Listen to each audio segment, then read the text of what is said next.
வந்து ஒரு 1/2 ஸ்பூன் அளவு வெள்ளை எள்ளு நீங்கள் உணவில் சேர்த்துக்கணும்.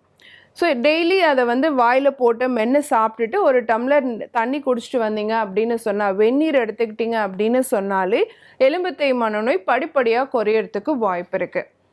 அதே மாதிரி தேங்காய் இருக்குது இல்லைங்களா, அது சின்ன சின்ன பீசஸாக நம்ம ரெகுலராக மார்னிங் பல்லு விளக்குன பிறகு சாப்பிட்றதுக்கு முன்னாடி சின்ன பீஸ் ஆஃப் தேங்காய் நம்ம காலையில் சாப்பிட்டுட்டு வந்தோம் அப்படின்னு சொன்னாலும் படிப்படியாக இந்த பிரச்சனை குறையறதுக்கு வாய்ப்பு இருக்குது. தேங்காய் திருவலாவும் எடுத்துக்கலாம்.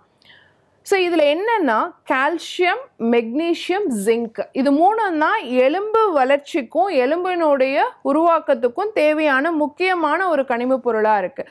ஸோ இது எல்லாமே இருக்கக்கூடிய இந்த ஃபைட்டோகெமிக்கல் எல்லாமே, இந்த மினரல் எல்லாமே இருக்கக்கூடிய ஒரு உணவாக இருக்கிறது தேங்காயும் வெள்ளை எள்ளும்.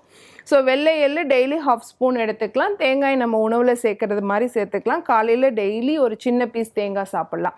அடுத்து பார்த்தோன்னா கருவேப்பிலை. ஸோ நல்ல ஒரே ஒரு இனுக்கு கருவேப்பிலையை மட்டும் நல்லா தண்ணியில் வாஷ் பண்ணிவிட்டு அப்படியே வாயில் போட்டு மென்று சாப்பிட்டுட்டு கூட ஒரு டம்ளர் வெந்நீர் குடிச்சிட்டிங்கனாலே போதுமானது. அடுத்து பார்த்தோன்னா பாதாம் பால்.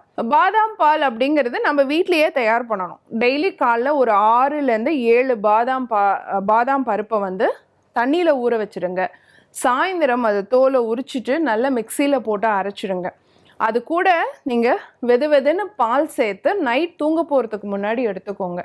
இது கண்டிப்பாக கூட கொஞ்சம் சுக்கு பொடியும் நீங்கள் சேர்த்துக்கோங்க. இது எடுத்துக்கிட்டீங்க அப்படின்னு சொன்னால் கண்டிப்பாக இந்த ஜாயிண்டில் வரக்கூடிய ஸ்டிஃப்னஸ் படிப்படியாக குறைய ஆரம்பிக்கும். எலும்புகளும் ஆரோக்கியமாக இருக்கிறதுக்கு ரொம்ப சப்போர்ட்டிவாக இருக்கும்.